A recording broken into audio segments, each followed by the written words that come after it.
Assalamualaikum warahmatullahi wabarakatuh. Yang saya hormati para peserta diklat, saya Sudaryanto, Suara Ahli Utama pada BPS DMD Provinsi Jawa Tengah. Kali ini saya akan menyampaikan tentang materi yang luar biasa tentang penanggulangan bencana berbasis masyarakat. Tapi saya akan lebih fokus lagi kepada bagaimana membangun ketangguhan masyarakat di tingkat keluarga. Nah, ini salah satu yang penting bagi kita. Nah, tentu saja kita harus cerita dan harus untuk mengedukasi semuanya. Kita tahu betul bahwa di Jawa Tengah itu juga merupakan bagian dari Indonesia yang bencananya luar biasa. Kita dihimpit megatrust.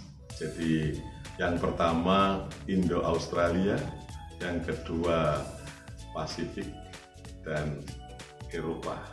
Jadi Eropa, Asia ada, Indo-Australia ada, dan Pasifik. Maka terbentuknya kepulauan Indonesia itu seperti ini. Nah, itu yang berkaitan dengan megatrust. Nah, yang berikutnya tentu saja kita tahu bahwa Jawa Tengah juga termasuk Mediterania. Banyak gunung-gunung api yang berderet dari Sabang sampai Merauke. Jawa Tengah ini ada dua yang masih aktif, yaitu Merapi dan juga Slamet. Nah, tentu saja saya berharap teman-teman ini harus siap bagaimana nanti bisa mengedukasi para tetangga, teman-teman saya, dan tetap juga saudara kita semua. Nah, ini yang berkaitan dengan gunung api, masih ada banjir, masih ada angin puting beliung yang tidak kalah dahsyatnya, masih ada longsor. Dari 35 kabupaten, 30 kabupaten itu terkena longsor.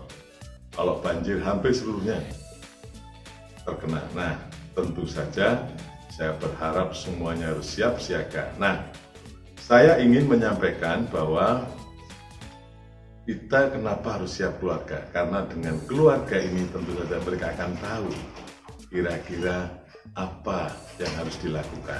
Oleh karena itu, teman-teman diklat kita hadirkan untuk mengajarkan, mengedukasi kepada para tetangganya.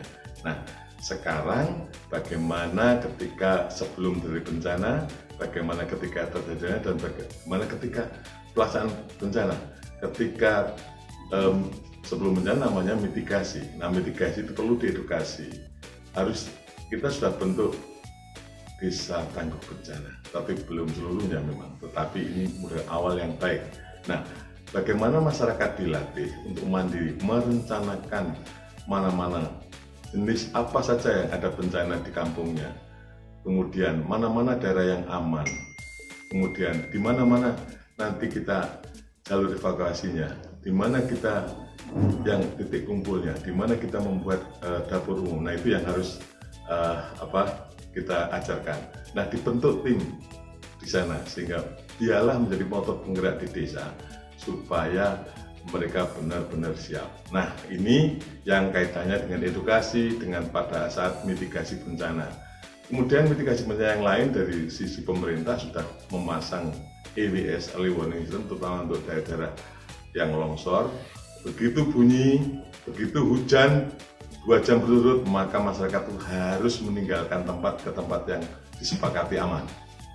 Yang berikutnya, ketika terjadi bencana, mereka juga harus sikap apa saja yang harus dibawa, terutama ijazah, kemudian tabungan kalau punya, kemudian sertifikat harus diamankan. Jangan sampai mereka lari.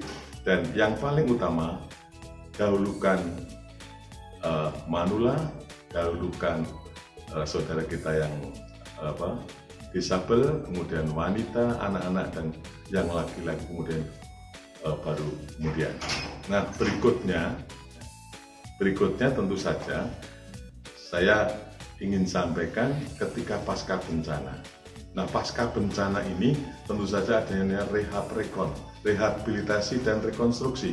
Nah, disitulah bagaimana kita merehab sama-sama bangunan-bangunan, mana saluran-saluran yang jebol, mana jalan-jalan yang hancur, mana yang harus dibiayai oleh pemerintah pusat, pemerintah provinsi maupun pemerintah kabupaten, atau mungkin dari dana desa, kira-kira begitu. Nah, itu yang nanti kita sampaikan, barangkali nanti kita diskusikan lebih lanjut kepada Bapak Ibu semua. Terima kasih. Assalamualaikum warahmatullahi wabarakatuh.